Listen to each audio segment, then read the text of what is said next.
Shalom, all praises to Yahweh, Ba'ashim Yahushai, Ba'ashim Kakwadash, your brother Elder Bishop Ayathan, back at you with another video. This is going to be a quick one, super quick video, straight to the point.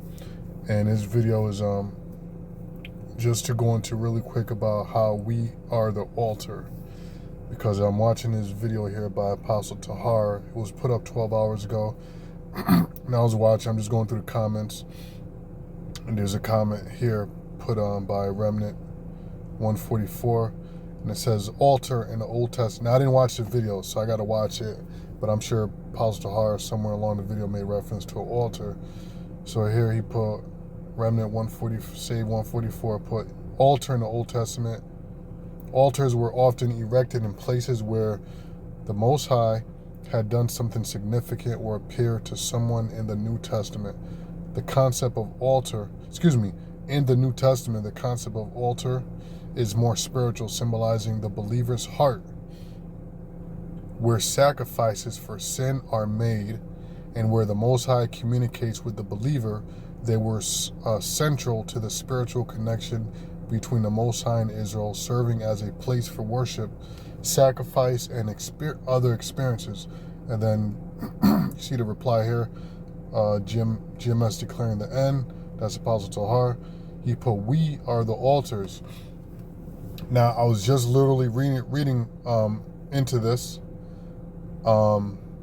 before I just got on my way just now, in a car.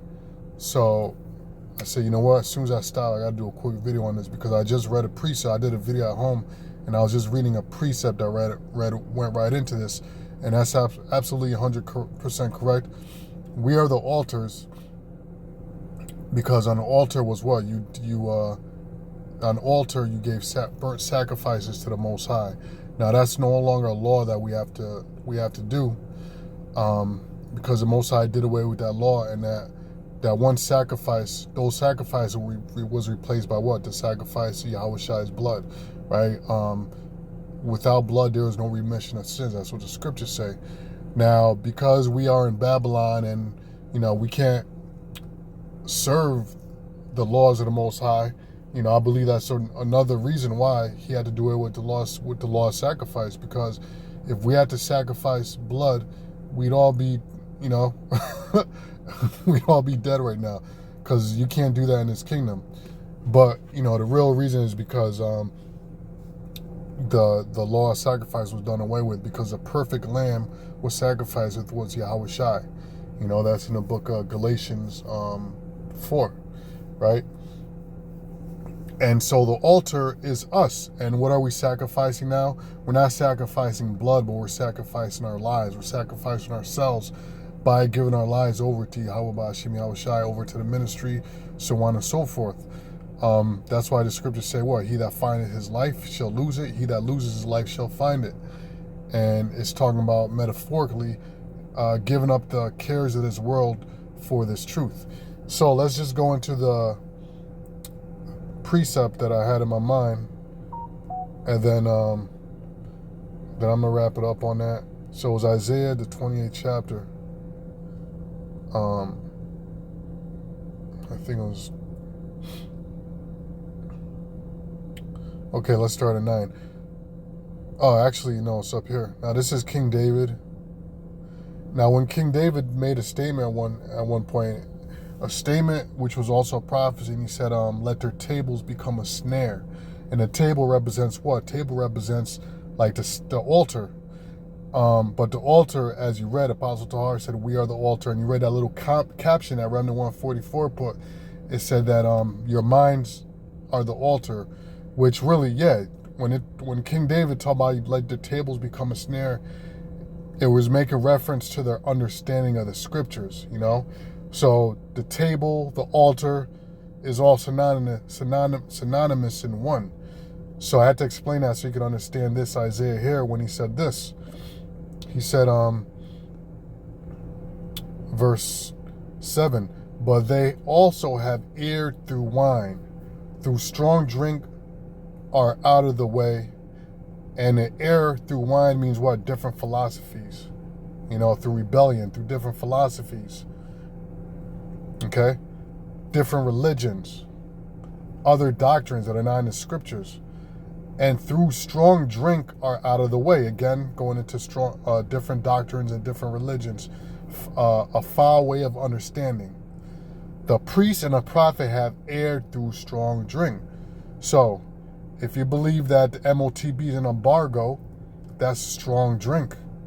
If you believe that you can call on Christ and be saved, and that you could just discard the true names of Yahweh and Yahushai, that's strong drink. Okay? So it says a priest and a prophet have erred through strong drink. They are swallowed up of wine. They are out of the way through strong drink. They err in vision. They stumble in judgment. Okay? So in other words, they're sacrificing abominations on the altar or on a table. The altar being what? Their minds. Their understanding is profane. Okay, verse 8. For all tables are full of vomit and filthiness, so that there is no place clean. So that is akin to you take an altar and you sacrifice swine on it.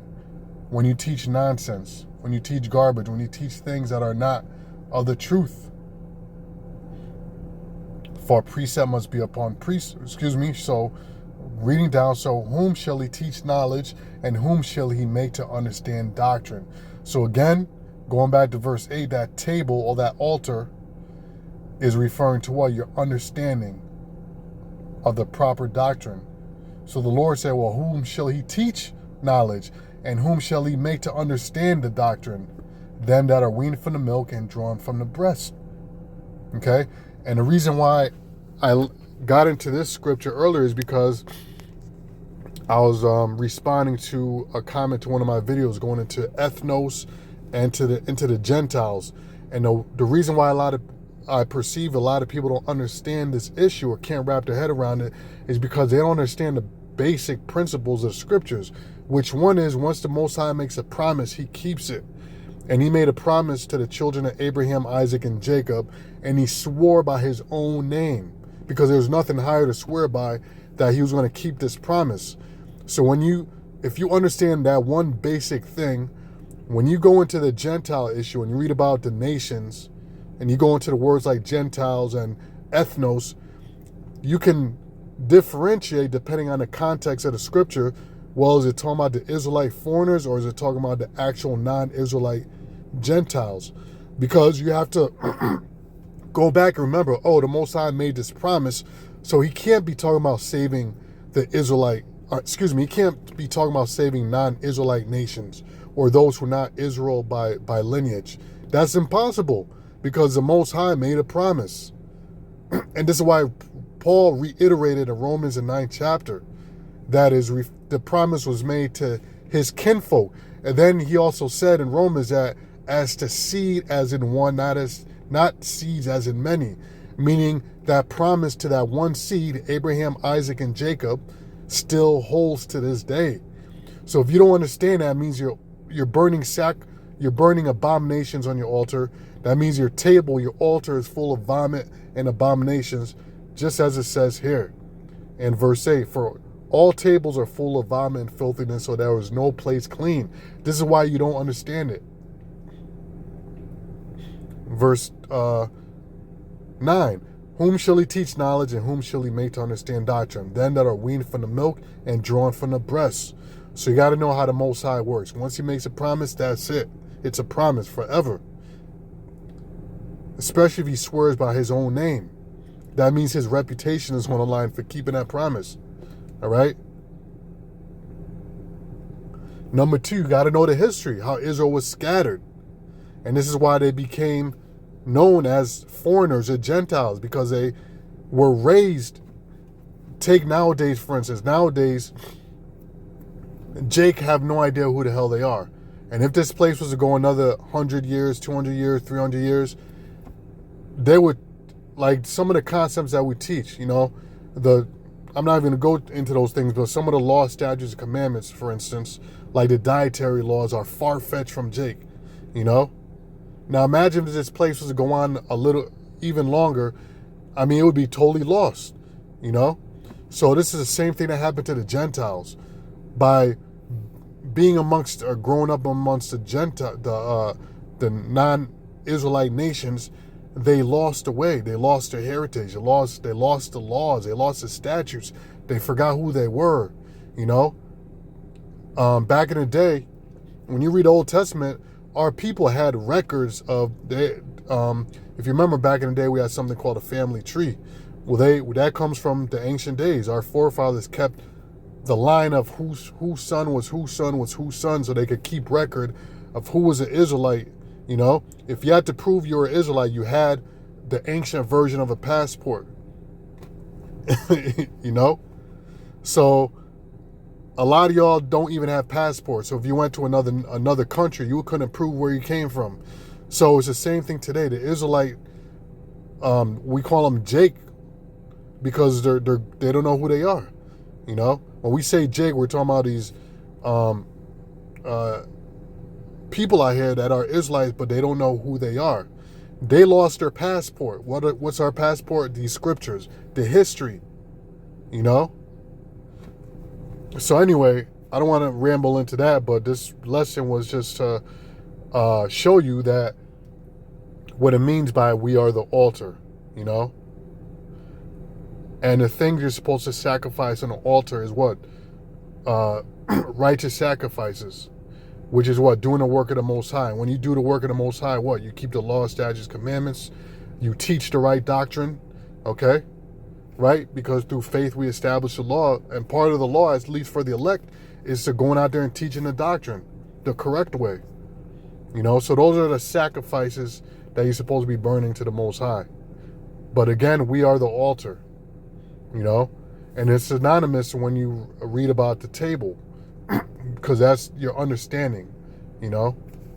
But anyway, Lord's well, I hope that made sense. If it doesn't, put in the comments, and Lord's well, I'll do another video on it. So anyway, I want to say shalom. All praises to Yahweh, Ba'ashim Yahushua, Ba'ashim Kakudash, shalom.